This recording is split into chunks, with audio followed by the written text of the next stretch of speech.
We all experience stress, but leaving it unchecked can lead to burnout and depression. Once you say, okay, I'm stressed, I'm overwhelmed, now you got to figure out how do you release that, right? And Dr. Chevelta Smith knows what it's like to have a lot of stress to release. I'm OBGYN and a COVID-19 frontline worker, also a mom and a wife of almost 29 years. She's also a motivational speaker, pastor, and author of the new book, Let's Rest, an ode to COVID-19 frontliners and medical professionals, and a tool for them to help cope with stress. And this is a resource for everybody right now. Because no matter what your profession or age, we all can use a little rest right now. Let's Rest, the acronym stands for Release Emotion and Stress Together.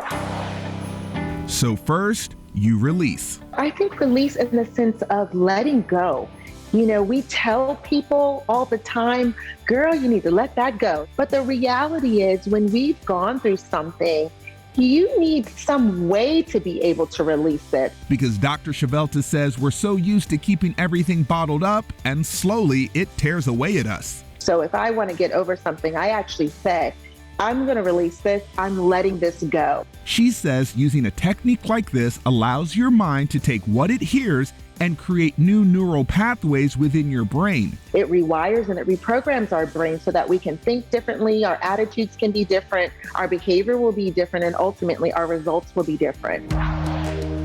Next, it's all about emotion. How am I feeling right this moment? And then let me sit back and say, how am I feeling overall in my life? Because like our car's gas tank, if you don't constantly check it, you might run out of fuel. And it's the same thing with our emotions. Checking in daily allows you to know when your emotions are getting depleted and you need to take on less instead of more. You're going to run out of gas or fuel, whatever you need to, recharge yourself, renew yourself.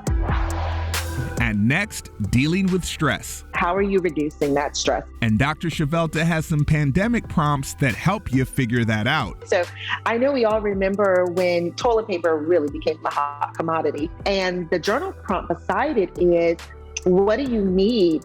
But it's finding that it's unavailable. And finding out what's missing can help you figure out what you actually need.